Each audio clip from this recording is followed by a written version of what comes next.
hebat. Berjumpa lagi. Pada kali ini kita akan membahas tentang materi Bahasa Indonesia kelas 6, khususnya untuk persiapan PAS, penilaian akhir semester. Yuk kita ikuti sama-sama. Materi PAS untuk kelas 6 Bahasa Indonesia yaitu 1. Menyimpulkan informasi dalam teks, 2. Mencari informasi penting menggunakan aspek apa, di mana, kapan, siapa, mengapa, dan bagaimana. 3. Belajar tentang kata baku dan kata tidak baku. 4. Teks eksplanasi dan kalimat efektif. 5. Teks formulir. Untuk materi yang pertama yaitu tentang menyimpulkan informasi. Biasanya dalam soal anak-anak akan menemui sebuah potongan teks atau hanya satu paragraf saja, di mana anak-anak diminta untuk mencari ide pokok atau kalimat utamanya. Berikut contohnya. Alfi Ananda merupakan anak yang baik. Hal itu tercermin dari perilakunya di sekolah yang selalu dipuji oleh teman dan gurunya. Alfi selalu berangkat sekolah tepat waktu dan mengerjakan semua tugas sekolahnya dengan baik.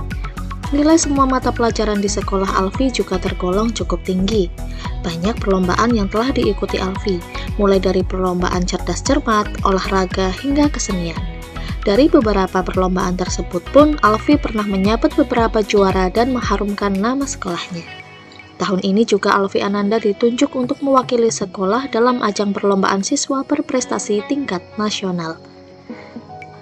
Baik anak-anak, perhatikan apabila kalian diminta untuk mencari kalimat utama ada di mana, maka perhatikan letak kalimat utama biasanya ada di awal atau di akhir paragraf. Baik, jika diperhatikan dalam teks tersebut, maka letak kalimat utamanya ada di awal paragraf, yaitu ini dia.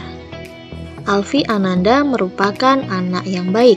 Hal itu tercermin dari perilakunya di sekolah yang selalu dipuji oleh teman dan gurunya. Titik. Cukup sampai di situ saja. Jadi hanya kalimat yang pertama. Itulah yang disebut kalimat utama.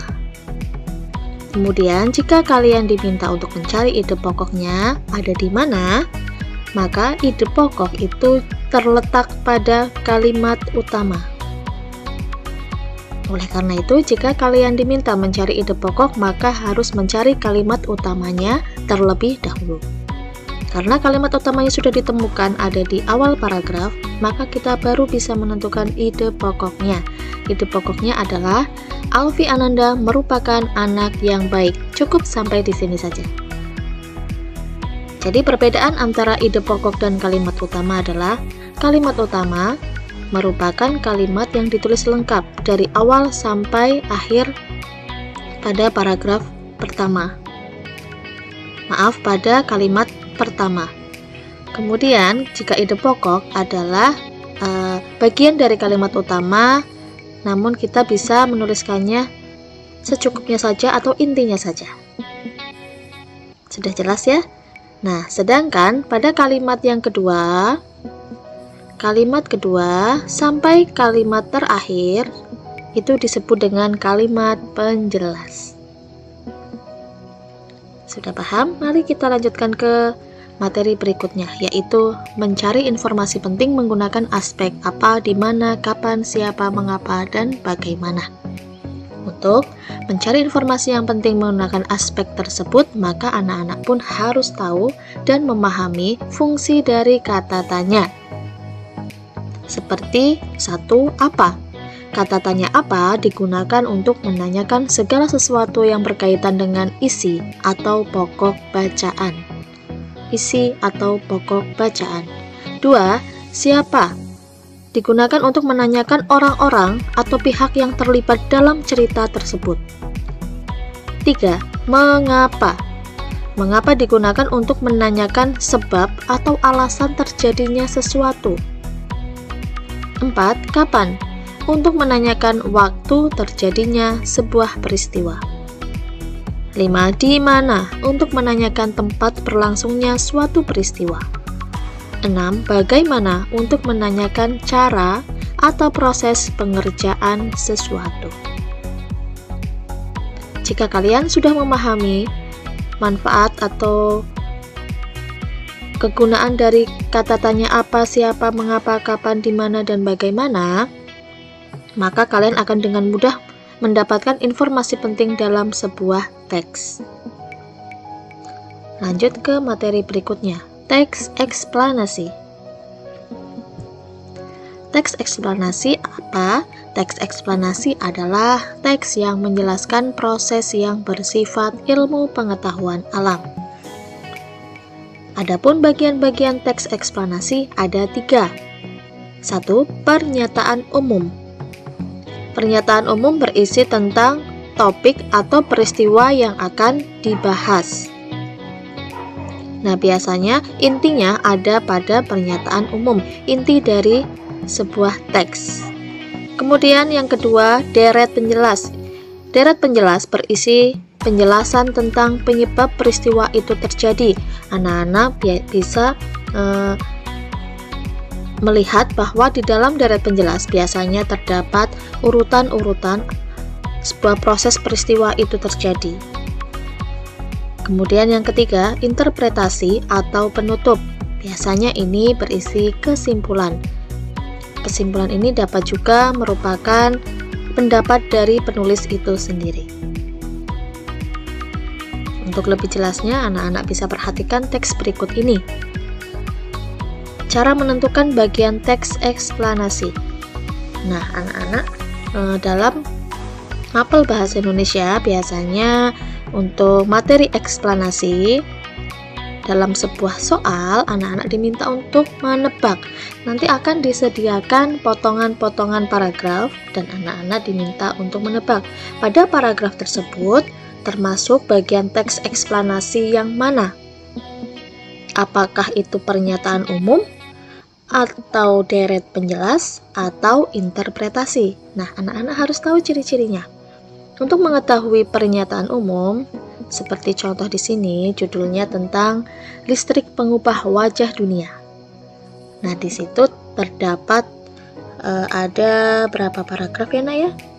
Ada 1, 2, 3, 4, 5, dan 6. Ada 6 paragraf. Kita perhatikan dari paragraf 1 dulu. Nah, biasanya pada paragraf 1 itu adalah pernyataan umum. Di awal teks biasanya berupa pernyataan umum. Nah, kita lihat sama-sama. Listrik telah membawa banyak perubahan dalam kehidupan masyarakat di dunia. Michael Faraday adalah tokoh penemu arus listrik yang lahir pada tahun 1791 di Newington, Inggris. Ia berhasil membuat alat sederhana pertama yang dapat menghasilkan gelombang elektromagnetik. Tahukah kamu bagaimana perjalanan arus listrik hingga sampai ke rumahmu? Oke, dari paragraf pertama anak-anak bisa melihat ya bahwa paragraf 1 ini membicarakan tentang listrik dan bagaimana perjalanan arus listrik bisa sampai ke rumah kita. Nah, itulah pernyataan umum. Intinya ada di sana. Jadi teks ini akan membicarakan apa? Maka intinya teks tersebut akan membicarakan tentang listrik yang sampai ke rumah kita. Itulah pernyataan umum, berisi inti dari teks tersebut akan membicarakan apa. Kemudian, jika kita perhatikan, untuk paragraf kedua, 3, dan seterusnya, itu tanda-tandanya adalah menceritakan urutan-urutan proses. Urutan-urutan proses arus listrik sampai ke rumah kita, mulai dari awal sampai terakhir dan sampai ke rumah kita. Nah, urutan-urutan proses-proses ini biasanya masuk dalam kategori deret penjelas. Paham ya? Jadi deret penjelas berisi tentang urutan-urutan atau proses terjadinya sesuatu. Kemudian di paragraf terakhir biasanya berisi tentang kesimpulan yang biasa kita sebut sebagai interpretasi atau penutup. Isinya tentang kesimpulan. Atau bisa juga berisi tentang pendapat dari penulis tersebut. Paham ya, Nak ya? Jadi, langkah-langkah untuk mengetahui teks eksplanasi kalian harus tahu ciri-cirinya. Lanjut ke kalimat efektif. Anak-anak, untuk soal kalimat efektif dalam bahasa Indonesia biasanya disajikan dalam bentuk seperti ini. Contohnya, dalam buku ini menceritakan tentang seorang anak yang berjuang meraih mimpinya menjadi juara Olimpiade Matematika. Agar kalimat di atas menjadi kalimat efektif, maka dapat diperbaiki dengan cara titik-titik. Jadi anak-anak, kalimat yang di atas ini dia belum efektif, atau apabila kita baca kalimatnya masih belum cantik, masih belum enak dibaca. Maka agar kalimat ini menjadi lebih ringkas atau menjadi enak dibaca, maka kita harus memperbaikinya dengan cara menghilangkan kata dalam yang ada di awal ini. Sehingga dia akan menjadi, buku ini menceritakan tentang seorang anak yang berjuang meraih mimpinya menjadi juara Olimpiade Matematika. Dapat membedakan bukan perbedaan antara kalimat yang sebelumnya dengan kalimat yang setelahnya. Kalimat setelahnya atau kalimat yang sudah diperbaiki akan terasa lebih ringkas dan lebih enak dibaca. Itulah kalimat efektif. Jadi kita diminta untuk memperbaiki kalimat-kalimat yang belum baik strukturnya, tidak sesuai dengan SPOK, atau yang kelebihan kata-kata atau kata-kata yang tidak perlu di situ, boleh kalian kurangi, boleh kalian hapus. Itulah cara memperbaiki suatu kalimat supaya lebih efektif. Lanjut ke teks formulir.